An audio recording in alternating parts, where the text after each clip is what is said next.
Dear Professor Salvatore, I got your email, the one about your study of the Mothman. I have some information you'd like to read. It's been well over 40 years, and this image still haunts me. It was 1966. I was just a freshman in high school then. I had a small family, a brother, mother, and father. My life was going well until it happened. I lived in West Virginia at the time. My family had been living there even before the Civil War.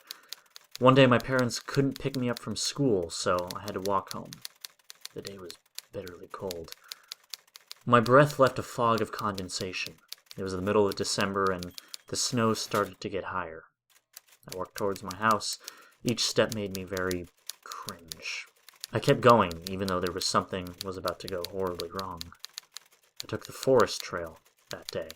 It was an unusual route for me, but there was some kind of accident up the road. It was getting dark, and I didn't want to be late for dinner, so I kept walking down the road when I gained suspicion that I wasn't alone. I saw people in hoods slightly protruding out from the sides of trees. I heard them whisper, "We are just parasites living on a rock, floating into the deep emptiness of space. We are like moths to a flame, basking in the warm glow of an ancient star. We do this because deep down we know all the other stars in the sky are long dead, and their light is just a glimpse into the past. Repent. Repent and reflect on the things we have done, for our time is short, and our Father's mistakes are ours." That speech remained in my memory all these years. Writing it was lifting a burden from my shoulders. Those voices. Some of them were the voices of old men, some were young women. For some reason, I ignored it. I ignored it like you'd ignore a wandering drifter in the street. In my mind, I was screaming, though. It was an out-of-body experience. They were chanting more. It sounded like something in Latin. I could only make out a few words. Novide, which translated means new gods. I noticed finally where I was walking. It was a cabin. A large cabin illuminated by a lantern. I reached the door and opened it. I saw 4 skeletons, 3 of which were horribly mutilated. I gasped and tried to run. I made it to the door when I saw it for the first time. It was just a giant shadow then, a silhouette still enough to haunt my dreams. Its piercing red eyes stared at me, judging my sins. I slammed the door in front of it. I was panting, gasping for air. I walked around the cabin looking for a way out.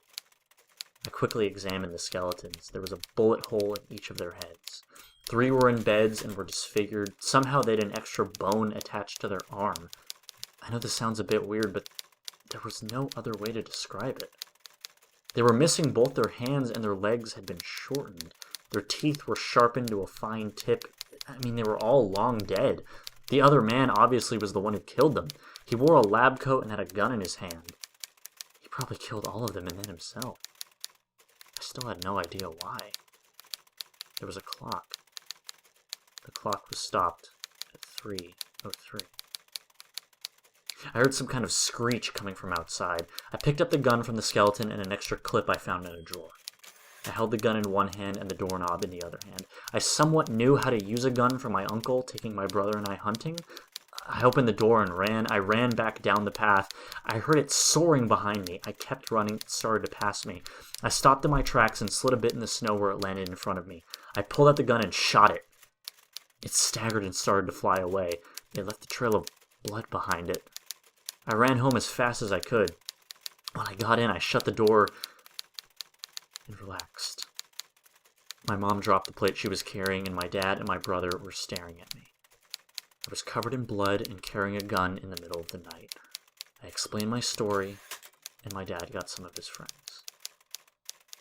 We headed back to the spot where I shot the thing. We followed the trail of blood, and it led us to the creature. It was dead. We looked at it in horror because we saw what it was. It was human. We saw all the torn flesh and stitches. It had been reassembled from parts of other humans. Years later, this still seems impossible. One of my dad's friends threw up. It was physically painful to look at. Just glancing at it stung my eyes and blurred my vision. We brought the thing to the sheriff's department. They told us to leave it there and they'd call us in the morning. We never got the call. There was talk around town of men in suits stopping by the sheriff's office. 4 days later, I was home when the news got to us. My friend came in screaming that the Silver Bridge had collapsed. People talked about the bridge. Some of the people said it was that thing that we saw a few days ago. At least 10 people said they saw the thing there. We decided to call it the Mothman. We called it that because a child who saw the thing was crying after the collapse. He was screaming, "Mommy, the Mothman did it!" News spread of the creature, and most of it were lies. Only the original 10 who saw the thing knew the truth. 4 of them went missing when they attempted to search for the creature again. One of the people who went missing was my dad. I still always feel responsible for my father's disappearance. My mom remarried a few years later to a lawyer. I went to medical school and settled down and married my girlfriend after I graduated. I'm 61 now, sitting here remembering these events like they happened just a second ago. My kids are in college now. My wife passed away. While I've been writing this, I know the thing is watching me. The Mothman is human. Its torn psyche turned it into a monster. There hasn't just been one, there have been multiple of them. Multiple men or women who have had their sanity drained and lives ruined. You have to tell someone. I don't think it'll know that you've received this email. Do whatever you want with this information. Tell people or keep it to yourself. It really doesn't matter. Just tell my kids I love them. I don't have a lot of time. I hear it screaming. It's coming to claim the soul of the one that escaped him all those years ago. I still have the gun from that night in my desk. I don't know if I'm going to kill it, but I'll try. Goodbye, Professor. Just remember that your past will always come back to haunt you. Please, take care of yourself. Sincerely, Christopher Frank. Message 2. Mr. Salvatore, we have been watching your feeble attempts to discover us. We know you have contacted your government. They already know about us. The clan of the Mothmans will rise and destroy the sinners of the world. Spend what time you have left wisely, for the prophecy will be fulfilled. The world will know who we are. Our brothers who have been cleansed of their filthy humanity, they have been reborn in the image of our God.